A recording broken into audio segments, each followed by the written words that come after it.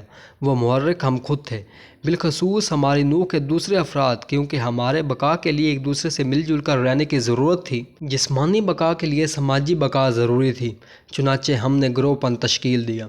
اگر آپ کسی کھیل کے ایک کمرے کے اندر موجود افراد کو من مانے طریقے سے 2 گروہ میں تقسیم کر دیں تو وہ خود بخود اپنی شناخت اس گروہ کے حوالے سے کرنے لگیں گے جو انہیں تجویز کیا گیا ہے۔ وہ اپنے آپ کو اس گروہ کے اندر اور دوسرے گروہ والوں کو باہر سمجھیں گے۔ دونوں گروہوں کے درمیان سخت مقابلہ ہوگا، چاہے کھیل شروع ہونے سے قبل کسی گروہ کے اندر موجود افراد ایک دوسرے کے لیے اجنبی ہی کیوں نہ رہے ہوں۔ لیکن اب اجنبی ایک ٹیم کے ارکان بن گئے ہیں۔ کیا آپ کو یہ عجیب سا نہیں لگتا؟ شاید نہیں، کیونکہ یہ صحیح معنوں میں قدرتی عمل ہے۔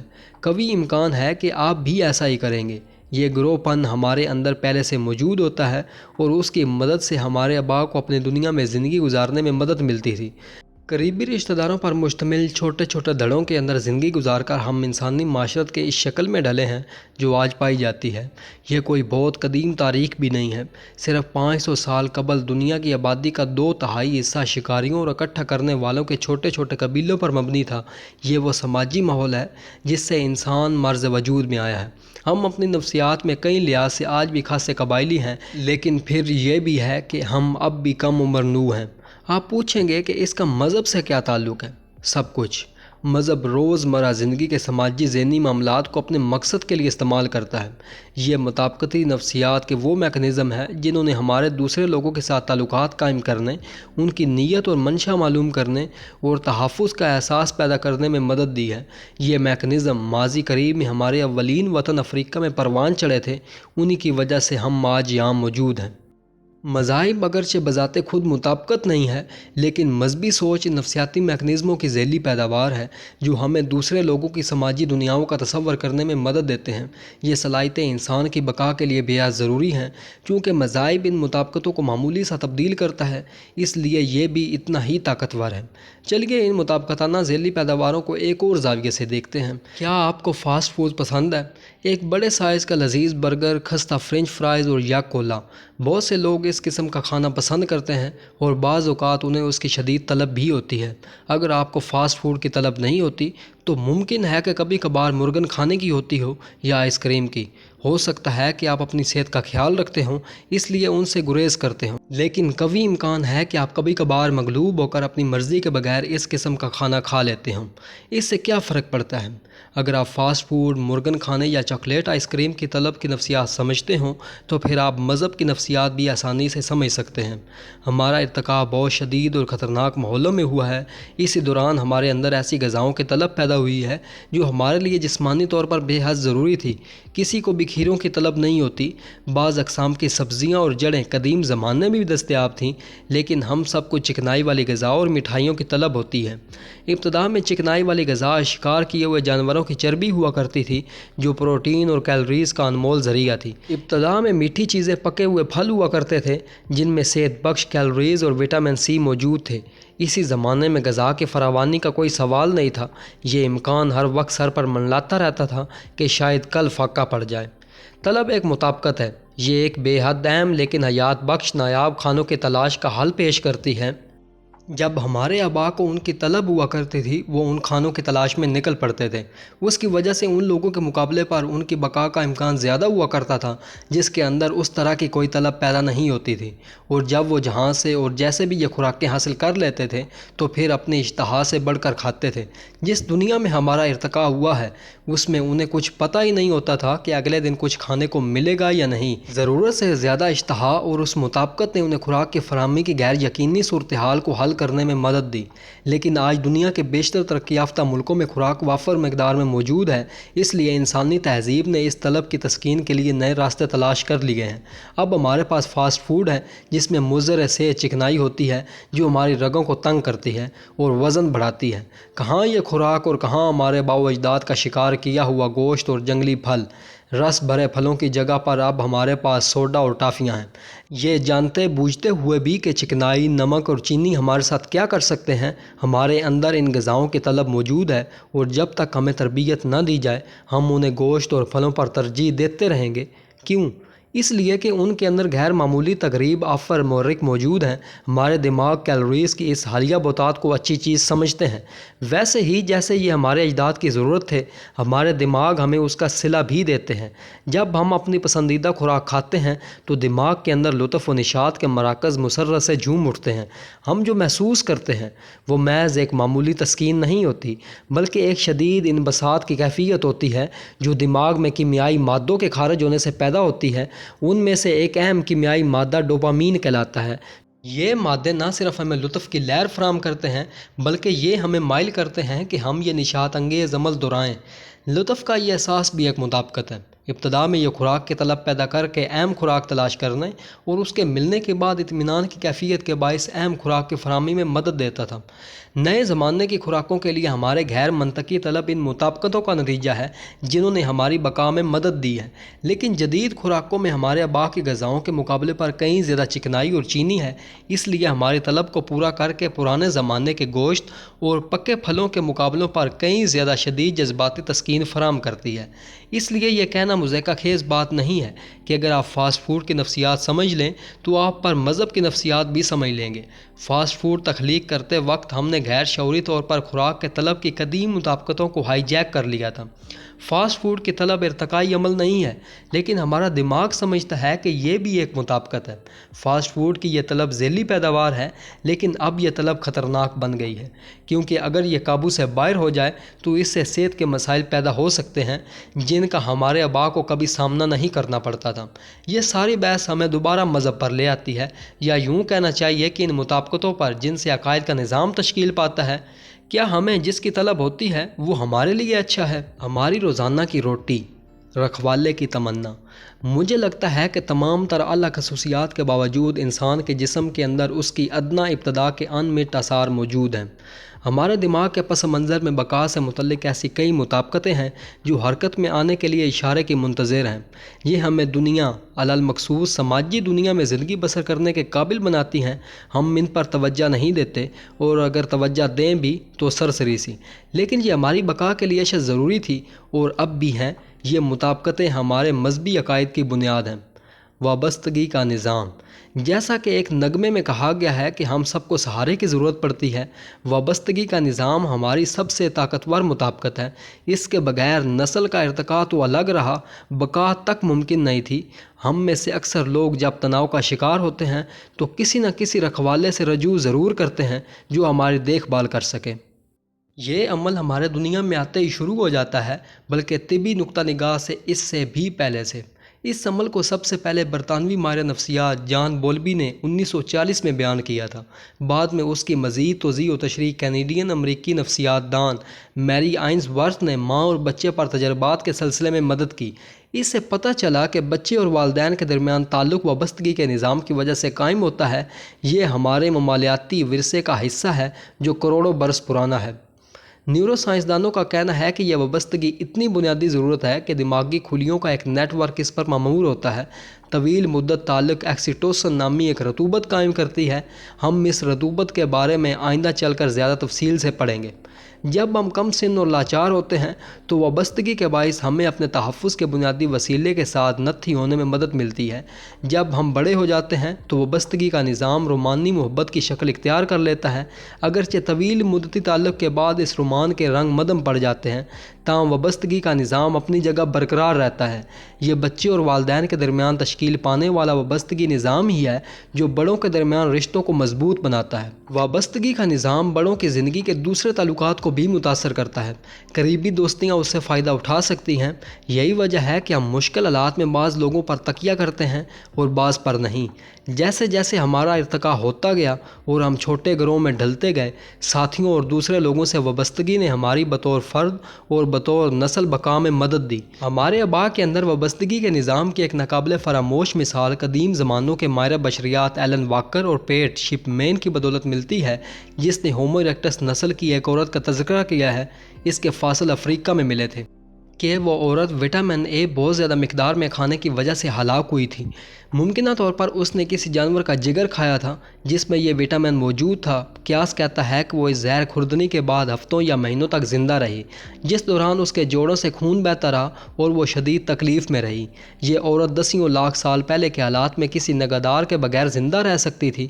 کوئی نہ کوئی لازماً اسے کھانا اور پانی دیتا رہا ہوگا اور جنگلی جانوروں سے اس کی حفاظت کرتا رہا ہوگا۔ آج ہم وابستگی کے اس نظام کو ہر روز اپنی زندگیوں اور دوستوں، چاہنے والوں اور بچوں کے ساتھ تعلقات میں روبہ عمل دیکھتے ہیں۔ در حقیقت وابستگی کے نظام کو عموماً ویسے ہی تسلیم کر لیا جاتا ہے۔ نہ صرف لوگ اپنے خاندان کے ساتھ وابستہ ہوتے ہیں، بلکہ وہ اپنے پالتو جانوروں، اپنے چاہنے والوں اور اپنے دوستوں کے ساتھ بھی۔ حتیٰ کہ چارلی براؤن کا دوست لائنس اپنے کمبل سے وابستہ ہے، ایسے ہی جیسے کوئی بچہ اپنے پسندیدہ کھلونے کے ساتھ ہوتا ہے۔ اس تمام عمل سے ہمیں تحفظ کا احساس ہوتا ہے، اور ظاہر ہے کہ مذہبی لوگ اپنے خداؤں سے وابستہ ہوتے ہیں۔ یہ دیکھنا مشکل نہیں کہ وابستگی کا نظام نہ صرف جسمانی معاملات میں کام کرتا ہے، بلکہ مذہبی ڈھانچے کے ساتھ وابستگی کی خواہش اور ایک دائمی ابدی محبت کرنے والی شخصیت کے ساتھ ربط کی تمنا کی تسکین بھی کرتا ہے۔ ایک 2 سالہ بچے کا تصور کیجئے جو چاہتا ہے کہ اسے گود میں اٹھایا جائے اور لاڈ پیار کیا جائے۔ وہ اپنے ہاتھ اوپر اٹھاتا ہے اور آپ سے التجا کرتا ہے۔ اب یوم خمیس کے ایک پجاری کا تصور ذہن میں لائیے جو زبانیں بولتا ہے۔ وہ اپنے ہاتھ سر سے اوپر اٹھاتا ہے اور خدا سے اسی "مجھے اپنی گود میں اٹھا لو" کے انداز میں التجا کرتا ہے۔ ہم دوسرے انسانوں کے ساتھ موت، اختلافات یا فاصلے کی وجہ سے تعلق توڑ سکتے ہیں، لیکن خدا ہر وقت ہماری خاطر ہمارے پاس موجود رہتا ہے۔ ہم اس کا مظاہرہ عملی نفسیات میں اکثر دیکھتے ہیں۔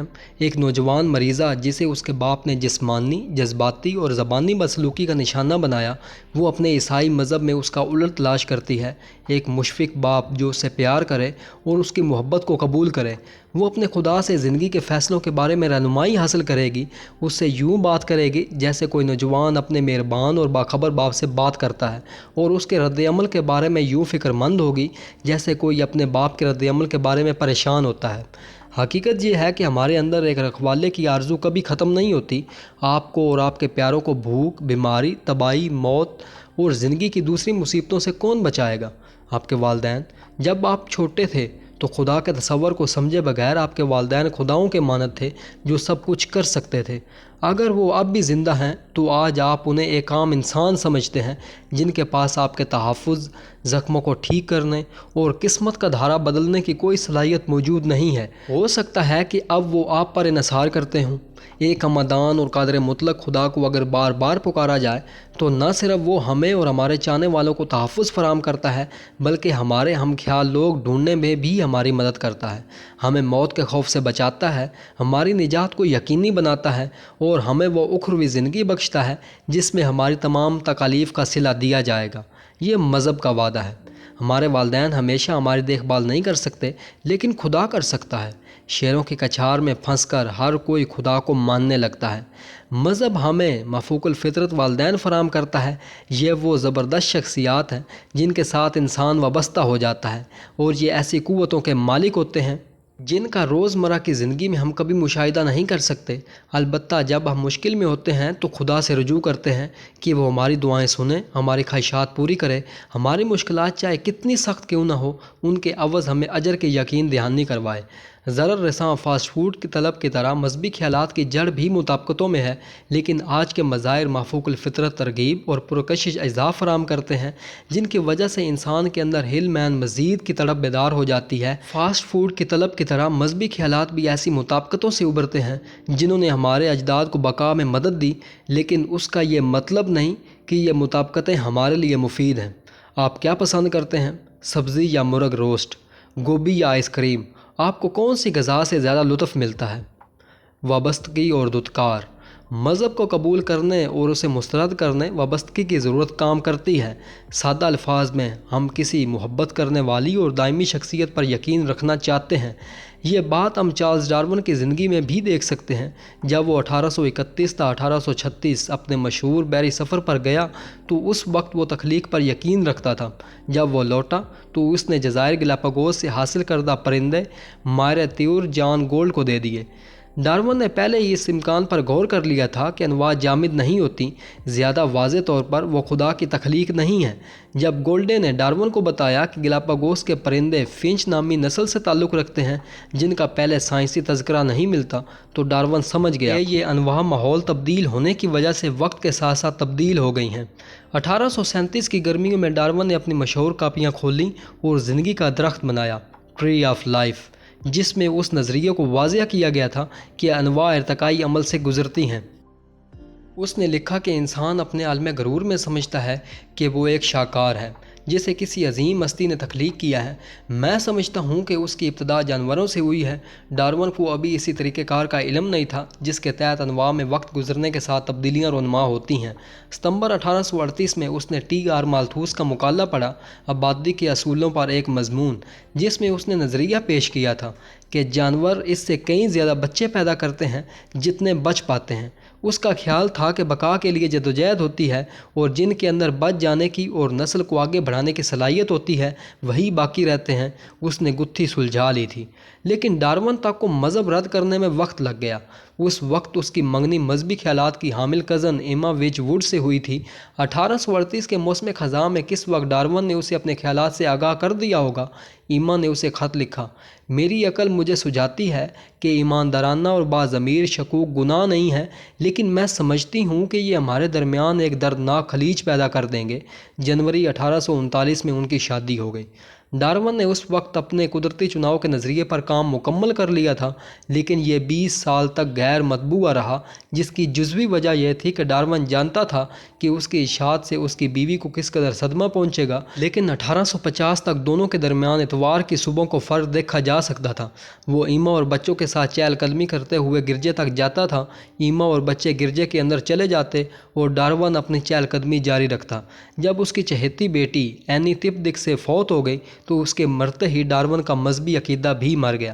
1881 میں اپنے مرنے سے ایک سال قبل اپنی آبیتی پر کام کرتے ہوئے ڈارون نے ایما کا خط پڑھا، جس میں اس نے 1839 میں لکھا تھا: میری دعا ہے کہ سائنسی نظریات کی جستجو میں کسی چیز پر اس وقت تک یقین نہ کرنا جب تک وہ ثابت نہ ہو جائے، تمہارے ذہن کو ایسی چیزوں کے بارے میں بھی متاثر نہ کر دے جو ثابت نہیں کی جا سکتی۔ ایما کٹر عیسائی تھی، اس لیے اسے ڈارون کے خیالات اور اس کے مذہب پر یقین نہ رکھنے سے تکلیف ہوتی تھی۔ خط کے نیچے ڈارون نے لکھا: جب میں مر جاؤں گا تو جاننا کہ میں نے اسے کئی بار چوما ہے اور آنسو بہائے ہیں۔ نہ صرف وابستگی کا نظام مذہب کا جزء لانیفق ہے، یہ شاید ایسی مطابقت بھی ہے جس سے چھٹکارا حاصل کرنا مشکل ہوتا ہے۔ کارل گبسن اپنی کتاب Darwin how to be a Christian and believe in evolution میں لکھتا ہے: میرے پاس خدا پر یقین کرنے کی ایک ٹھوس وجہ موجود ہے۔ میرے والدین پکے عیسائی ہیں اور اگر میں مذہب ترک کر دوں تو انہیں شدید صدمہ پہنچے گا۔ میری بیوی اور بچے خدا پر یقین رکھتے ہیں۔ خدا پر یقین چھوڑ دینے سے سب کچھ طے و بالا ہو جائے گا اور میری زندگی پٹڑی سے ہٹ جائے گی۔ لیکن لازمی نہیں کہ ہمارے قریبی عزیز ہمیں بتائیں کہ عقیدے سے انحراف یا ان کے مذہب پر یقین نہ رکھنے سے انہیں خوشی ہوگی۔ ہم یہ بات وجدانی طور پر جانتے ہیں کیونکہ دوسری منفرد انسانی مطابقتیں جو اب ہمارے ذہن کی بنیادی ساخت کا حصہ بن چکی ہیں ہمیں اپنے فیصلے کے بارے میں ان کے رد عمل کا تخمینہ لگانے میں مدد دیتی ہیں۔